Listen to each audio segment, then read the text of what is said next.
네, 현재 법정에서는 특검의 공소사실 진술에 이어서 윤 전 대통령 측의 반박이 있었습니다. 당초 예상과는 달리 첫 재판이 길어지고 있는데요. 김성수 변호사와 함께 이야기 나눠봅니다. 안녕하십니까? 안녕하세요.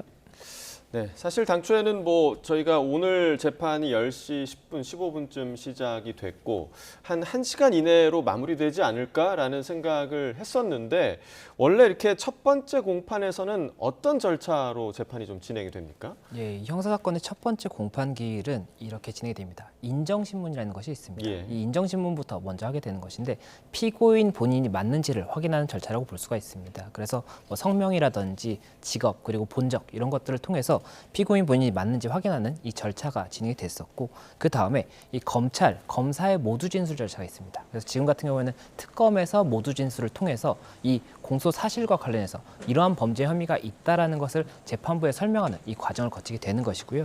그 다음에 피고인 측의 모두 진술이 있습니다. 그래서 윤 전 대통령 측의 이 변호인들이 이 각각의 혐의에 대해서 이 부분 죄가 성립되지 않는다라든지 이런 부분 주장을 하는 이 절차가 진행이 됩니다. 그리고 이 절차들이 다 진행이 된 다음에는 이 재판장의 쟁점 정리가 있고 그리고 이 증거에 대해서 의견을 피고인 측에서 밝히게 되는 이 절차가 있거든요. 그러면 피고인 측에서 지금 현재 특검에서 제출한 어떠한 증거에 대해서 동의한다, 부동의한다, 그리고 이 부분에 대해서는 취지를 부인한다 이런 것들을 밝히게 되면 이와 관련해서 증인신문이라든지 여러 가지 절차를 어떻게 진행할 것인지를 논의하게 되고 그 논의 이후에 증인신문을 언제 어떻게 진행하겠다. 또 이 재판 같은 경우에는 언제 열겠다. 이런 것들을 이제 논의하는 그 과정이 될 것이기 때문에 오늘 공판기일에서 아마 증거 인부까지 갈 것인지 아니면 지금 굉장히 좀 많은 시간이 소요가 됐지 않습니까? 예. 그렇다 보니 증거 인부에 대해서는 다음 기일에 진행을 할 것인지 이런 부분까지도 조금 변수가 남아있다라고 볼 수 있는 겁니다.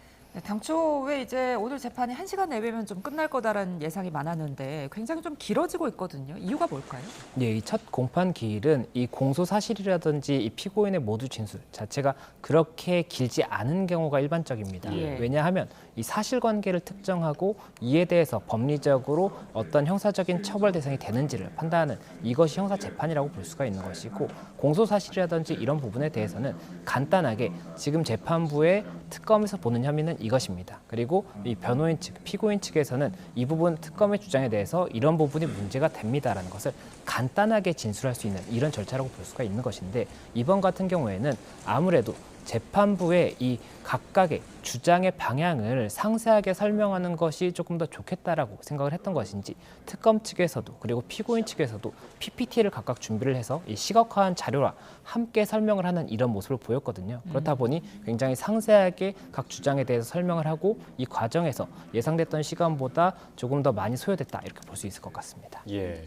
자, 지금 상황을 좀 설명을 해드리면 법정에서는 윤 전 대통령 측 변호인의 모두 진술이 종료가 됐다. 그러니까 앞서 그 특검 측의 공소 사실 이후에 이제 윤 전 대통령 변호인 측의 반박이 이어졌는데 우리가 알고 있던 여러 요소에 대한 공방이 좀 주고받아진 것으로 보입니다. 일단은 국무회의 그 심의권 관련 논란. 그러니까 특검에서 주장하는 건 지금 윤 전 대통령이 국무위원들의 심의권을 침해를 했다라고 주장을 했는데 윤 전 대통령 측에서는 심의권 자체가 헌법에는 없다 이렇게 주장을 했더라고요. 그러니까 이거는 사실 헌법을 확인해 보면 되는 일 아니겠습니까? 이 헌법의 그 조문의 해석에 관한 부분이기 때문에 결국에는 재판부의 해석이 포함이 돼야 되는 부분 같습니다. 그래서 지금 현재 이 재판 같은 경우가 크게 5가지 사실관계를 기준으로 해서 각각의 행위가 형사처벌의 대상인지 여부를 다투게 되는 그런 재판이라고 볼 수가 있습니다. 그래서 말씀 주셨던 이 국무위원회 계엄 심의 의결권을 침해했다. 이 부분에 대한 쟁점은 이 부분 만약에 이 공무원이 직권을 남용해서 이 특정인의 권리 행사를 방해하는 경우에는 이때는 형사처벌의 대상이 되는 직권남용죄가 됩니다. 그런데 특검에서 보고 있는 것은 이 계엄을 선포할 당시에 이 국무위원들이 이 계엄에 관한 심의 의결권이 있는데 이것을 통지라든지 아니면 도착하지 않은 상태에서 이 부분 계엄에 대한 심의 의결을 진행함으로써 심의 의결권의 권리를 침해했다는 것이 특검이 보고 있는 관점인 것이고 윤 전 대통령 측에서는 이 부분 심의 의결권에 관해서는 이 헌법에 이 계엄과 관련해서 국무회의의 절차를 거쳐야 한다라고 명시는 되어 있지만 이것이 특정한 권리로서 인정되는 것은 아니다라는 법적인 해석에 대한 다툼을 하고 있기 때문에 이 부분은 사실관계에 대한 인정도 있겠지만 이 법리적인 이런 앞서 말씀드린 부분에 대한 다툼까지도 가치 있는 쟁점이라고 볼 수가 있는 겁니다.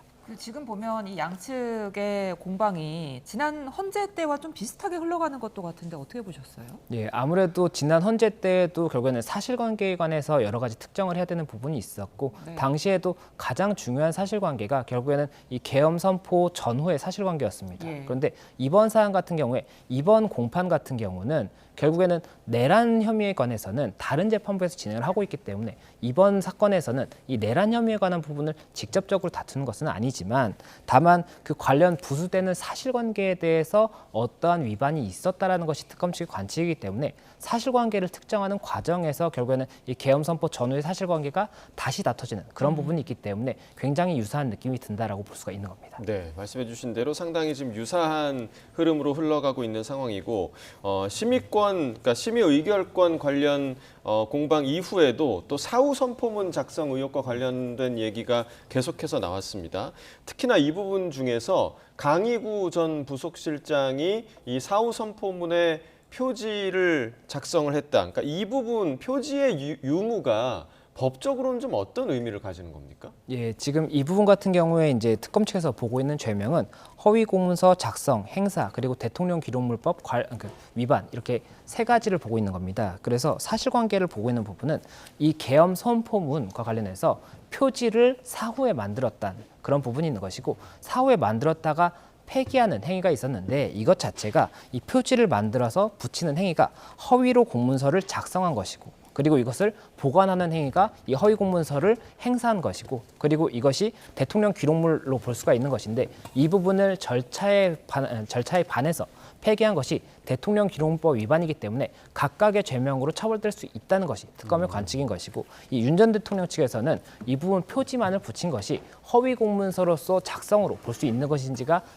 법적인 의문이 있다는 부분이 있는 것이고 또 한 가지가 이 부분 행사에 대해서도 행사의 이 방향에 대해서도 아마 다툼이 있을 겁니다. 그리고 이 대통령 기록물로 볼 수 있느냐에 따라서 대통령 기록물법 위반도 쟁점이 될 수가 있기 때문에 이 표지에 서명을 했다는 부분이 있는데 표지에 서명을 한 것만 가지고 대통령 기록물이 될 수 있는지도 쟁점이 되는 것이고 또 이 작성에 관련해서 이 부분 작성의 지시라든지 이런 부분에 대해서도 추가적으로 윤 전 대통령에게 이 관련 책임을 물을 수 있는지에 대한 쟁점도 있기 때문에 사실관계에 대해서도 결국엔 다시 한번 특정을 하는 절차가 있어야 되는 것이고 법리적인 쟁점도 있는 그런 부분인 겁니다. 예. 자, 지금 윤석열 전 대통령이 직접 발언을 시작했다는 소식이 들어왔는데요.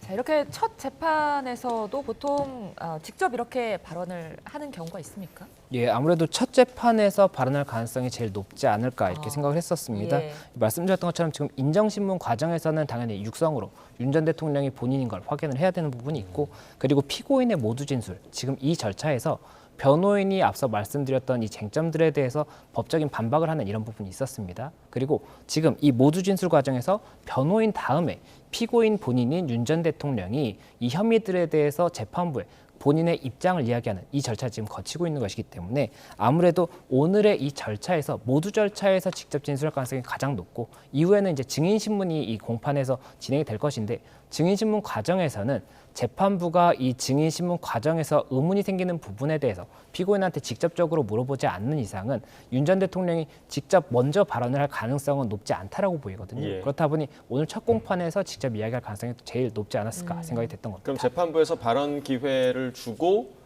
그 기회를 빌려서 윤 전 대통령이 발언을 한다라고 이해를 하면 되는 겁니까? 예, 맞습니다. 오늘 같은 경우에 앞서 말씀드렸던 것처럼 피고인의 모두 진술이기 때문에 예. 변호인도 이야기를 할 수가 있고 피고인 본인도 이야기할 수가 있습니다. 다만 변호인이 이야기한 것으로 충분하다라고 판단이 된다라고 하면 재판부에서 본인이 직접 이야기할 것인가요? 했을 때도 더 이상 이야기할 부분이 없습니다라고 답변할 수도 있겠지만 지금 윤 전 대통령 같은 경우에는 혐의에 관해서 직접적으로 어떠한 의견을 추가적인 표명을 하고자 하는 것이 아닌가 생각이 되기 때문에 그렇기 때문에 직접적인 발언이 있다라고 볼 수가 있는 겁니다. 이제 피고인의 직접 발언이 시작된 거면 재판이 뭐 후반부로 좀 치달았다고 볼 수 있는 겁니까? 어떻게 되는 거죠, 순서가? 예, 지금 피고인이 직접 발언을 하는 것이 피고인의 모두 진술 절차가 이제 종료가 되는 과정이다라고 볼 수가 있는 것이고, 이 피고인의 발언이 마쳐지고 나면 이후에 재판장이 쟁점에 대해서 이제 어느 정도 이런 쟁점인 것으로 보인다라는 정리를 하는 이런 발언을 하고, 그리고 나서 이 증거에 대해서 어떤 의견인 것인지를 피고인에게 묻는 절차가 있을 겁니다. 예. 그래서 피고인이 특검 측에서 제출한 여러 가지 증거들이 있지 않습니까? 그럼 이 증거들을 증거 목록에 나와 있습니다. 증거 목록을 같이 보면서 동의한다든지 부동의한다든지 이런 것들이 있는 것이고, 이 중에서 뭐 참고인의 진술 조서라든지 이런 것들을 부동의하게 되면 그때는 해당 진술과 관련해서 증인 신문을 통해서 다시 한번 사실관계를 확인하는 절차가 필요하거든요. 그렇다 보니 이런 부분들에 대해서 만약에 부동의했을 때는 그렇다면 증인 신문은 언제 어떻게 진행할 것인지 이런 것까지도 논의가 이루어질 수 있겠지만, 다만 오늘 첫 기일에서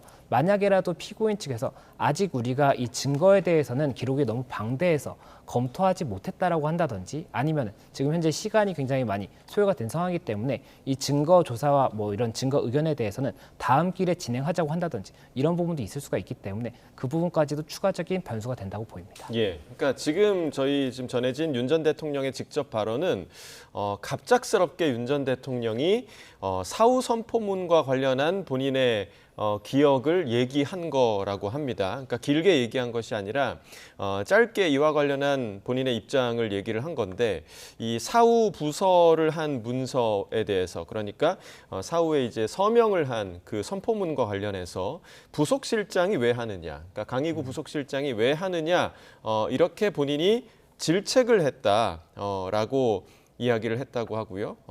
관여하지 않았다라고 생각이 든다. 그렇게 지금 짧게 윤 전 대통령이 관련된 이야기를 한 것으로 현재 전해지고 있고요. 국방부 담당자가 작성을 해서 장관 총리에 올려야 하는데 그걸 왜 강희구 부속실장이 하느냐, 이렇게 질책을 했다는 내용을 본인이 지금 짧게 이야기한 것으로 전해지고 있습니다. 이 얘기를 갑자기 윤 전 대통령이 왜 했을까요? 어떻게 좀 보세요? 이 내용의 근거에서. 예, 저는 피고인이 이 본인의 그 진술 기회를 받은 다음에 진술했을 것으로 봤는데, 예. 지금 이야기가 나오는 부분을 봤을 때는 변호인의 설명 과정에서라든지 그 중간에 잠시 사실관계에 대해서 이야기를 한 것으로 보입니다. 예. 그리고 피고인 본인이 사실관계를 가장 잘 알고 있기 때문에 이야기를 하고 싶은 그런 경우는 있습니다. 그런데 직접적으로 재판부의 동의를 구하지 않고 이야기를 하는 부분이 있었다라고 한다면 이 부분에 대해서 재판부가 어떻게 볼지는 봐야 될 것으로 보이고, 다만 말씀하셨던 이 사실관계에 관해서 설명을 드리면, 지금 허위 공문서 작성 이 부분이 쟁점이 되는 것인데, 지금 윤 전 대통령이 이야기했던 부분은 강희구 부속실장이 이것을 작성할 권한이 없는 사람이라는 겁니다.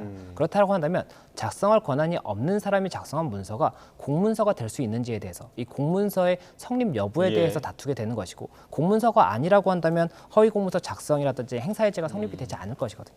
그렇다 보니 이 부분에 대한 사실관계를 이야기했고, 또 한 가지가 이 부분에 대해서 내가 관여하지 않고 오히려 질책을 했다라고 이야기하는 것도, 관여를 하지 않았다라고 한다면 이 부분 형사처벌의 대상이 된다고 하더라도 관여하지 않은 사람이 처벌되는 것은 아니지 않습니까? 그렇기 때문에 그 부분까지도 포함한 주장이다라고 볼 수 있는 겁니다. 예, 윤 전 대통령이 방금 그 발언 뒤에 이제 덧붙인 게, 저는 한독수 당시 총리가 그렇게 얘기하면 저한테 물어보지 않아도 당연히 했다고 생각하고 관여하지 않았다고 생각이 듭니다라고 덧붙였다고 하는데, 이 부분은 어떻게 해석할 수 있을까요? 예, 이 부분도 결국에는 관여하지 않았다라는 사실관계에 대해서 직접적으로 본인 입을 통해서 진술을 한 부분이다라고 볼 수가 있기 때문에, 이 사후 공문서, 그 사후에 허위로 공문서를 작성했는지 이 부분에 대해서 앞서 말씀드렸던 것처럼 공문서가 아니라고, 법리적으로 공문서가 아니라는 주장과 함께, 그리고 만약에 성립이 되었다고 하더라도 이 부분에 대해서 본인이 관여한 것이 아니다라고 주장을 하는 것이기 때문에, 해당 혐의들, 대통령 기록물 관리법 위반이라든지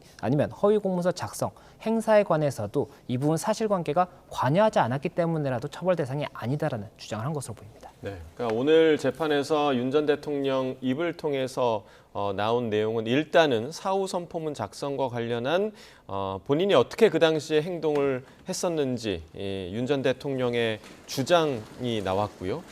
그리고 이제 그 이전에 윤 전 대통령 측과 특검 측의 공방이 오간 부분, 특히나 이제 윤 전 대통령 측에서 다시 한번 주장을 했던 게 공수처는 내란죄 수사권이 없다. 그러니까 이 부분은 사실 우리가 헌재 변론기일에서도 늘 들어왔던 윤 전 대통령 측의 주장이었는데 이 부분도 다시 한번 지금 윤 전 대통령 측이 강조한 이유가 좀 어디에 있다고 보십니까? 예, 이 공수처의 이 영장 집행이라든지 내란 수사권 이 부분은 저희가 이 올해 초에 이 결국에는 체포영장 집행과 관련해서도 굉장히 많은 쟁점이 됐었습니다. 예. 그리고 윤 전 대통령 측에서 주장을 했던 것은 공수처가 받은 체포영장이 공수처가 이 내란에 대한 수사권이 없는 이 기관이고 그리고 그 기관이 영장을 받은 것 자체가 결국에는 위법한 공무집행이 될 수가 있기 때문에 그에 응할 수 없다라는 것이고 이 공무집행 방해죄 같은 경우에는 위법한 공무집행에 대해서 이 항거하는 이런 행위에 대해서는 공무집행 방해죄가 성립되지 않는다라는 것이 이 법원의 판단이기 때문에 그 부분을 강조한 것이 아닌가 생각이 됩니다. 그래서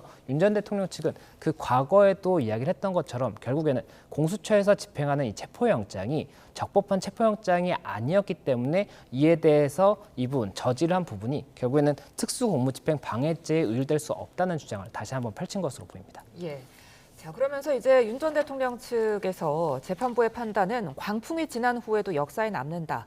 법리에 따라서 현명하게 재판 판단해 주길 부탁드린다. 이렇게 전했는데 자, 이런 발언은 재판부에서 어떻게 들을지 모르겠습니다. 예, 일단은 이게 조금 과격한 표현이라고 볼 수가 있을 것 예. 같습니다. 이 광풍이 지나고 나서도 역사에 남는 판단이다라는 것은 결국에는 재판부의 이 결국에는 이런 현재의 상황에 그 휩쓸리지 않고 그리고 이 법리에 따라서만 판단을 해달라 이런 취지인 것인데 그 의미가 어떻게 이 관점에 따라서는 재판부에게 굉장히 이 휩쓸릴 수 있다라는 전제하에 이야기를 하는 것으로 보일 수가 있고 좀 또 압박하는 거라고 볼 수 있을까요? 예, 맞습니다. 예. 그런 이제 모습이 될 수가 있기 때문에 사실은 재판부가 결국에는 판단을 하는 주체이지 않습니까? 예. 그러면 재판부가 어떤 기분이 조금이라도 상할 수 있는 아니면 조금이라도 이 피고인의 사건을 안 좋게 볼 수 있는 이런 행동에 대해서는 자제하는 것이 당연하다라고 볼 수가 있는 것인데 이번 사안 같은 경우엔 아무래도 지금 현재 여러 가지 상황이 어쨌든 탄핵이 됐었고 내란에 대해서도 여러 가지 재판이 진행이 되고 있고 또 여러 건의 기소가 이루어지고 있지 않습니까? 그렇다 보니 이런 부분들로 인해서 재판부가 어떤 선입견을 갖지 않고 판단을 해줬으면 좋겠다라는 입장을 밝힌 것이 아닌가 생각이 되고 다만 그 표현에 있어서 과격할 수 있다라고 보이는 부분이 있기 때문에 이것을 재판부가 어떻게 받아들일지에 대해서는 조금은 여러 가지 관점이 있을 것 같습니다. 네, 일단 윤 전 대통령이 오늘 출석한 이 첫 재판은 내란 특검이 추가 기소한 내용에 대한 재판의 첫 재판에 지금 참석을 한 것이고요. 이 기소 내용, 그러니까 혐의에 대한 내용은 특수공무집행방해, 직권남용 권리행사 방해 혐의에 대한 첫 재판입니다. 조금 전에 저희가 이제 사후 선포문과 관련해서 이야기를 나눴던 부분이 직권남용 권리행사 방해 혐의에 해당하는 부분이겠고, 그리고 이제 앞서 이 특수공무집행방해와 관련한 이야기도 있었습니다. 그러니까 윤 전 대통령에 대한 체포영장을 집행하려고 할 때 이 체포영장 집행이 제대로 이루어지지 않게 하려고 윤 전 대통령 측이 직접적으로 이 부분을 좀 지시를 했다라는 부분에 대한 지금 재판이 이루어지는 것인데 이 과정에서 비화폰과 관련된 얘기가 좀 나왔어요. 그러니까 비화폰 관련 통화 기록 삭제와 관련해서 이 부분을 윤 전 대통령이 지시를 했느냐 아니냐. 뭐 윤 전 대통령 측에서는 당연히 삭제를 지시한 바가 전혀 없다. 사실 이 비화폰의 통화 기록도 이 부분을 밝히는 데 있어서 상당히 좀 중요한 부분이잖아요.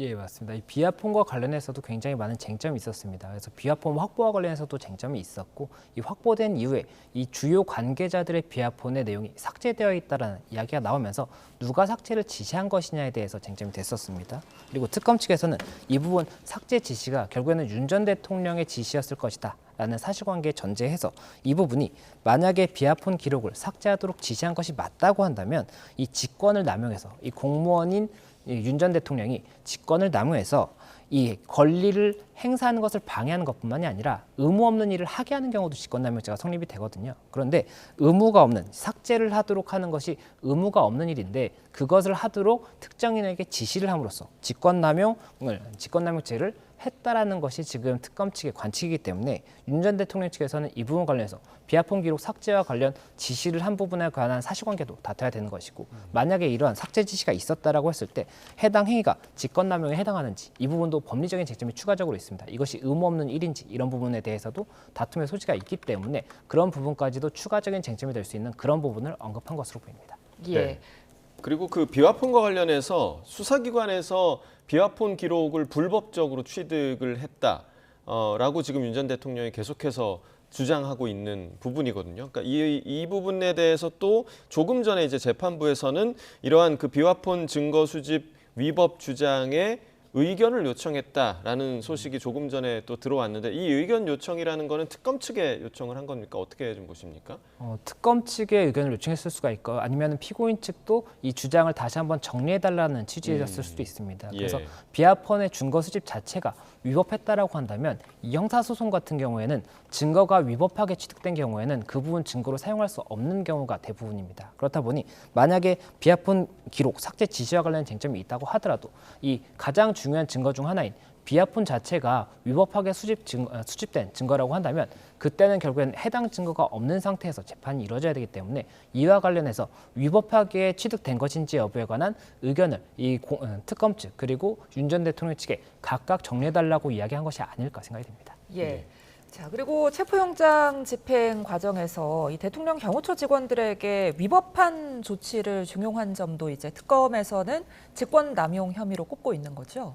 예, 맞습니다. 만약에 이 체포영장 집행 과정에서 이 부분을 저지해달라 이렇게 이야기하는 것 자체가 특수공무집행 방해 지시가 될 수도 있는 것이고 또 한 가지가 결국에 경호처에 있는 직원들은 이 부분 의무 없는 일을 하게 될 수가 있는 겁니다. 그리고 의무 없는 일임에도 불구하고 당시 현직 대통령이었던 이 피고인이 이러한 지시를 했다라고 한다면 이것을 따를 수밖에 없었기 때문에 그렇다라고 한다면 직권남용으로 인해서 이 의무 없는 일을 하게 한 것이다. 이렇게도 지금 특검 측에서는 보고 있는 것이기 때문에 이와 관련해서도 사실관계가 특정이 돼야 되는 것이 있는 것이고 이와 관련한 사실관계가 특정이 되었을 때 해당 행위가 이 직권남용에 해당하는지도 법리적으로 판단을 받아봐야 되는 부분이기 때문에 이에 관한 언급도 있었던 것입니다. 예, 알겠습니다. 자, 김성수 변호사와는 여기까지 좀 이야기를 나누도록 하겠고요. 오랜 시간 감사드립니다.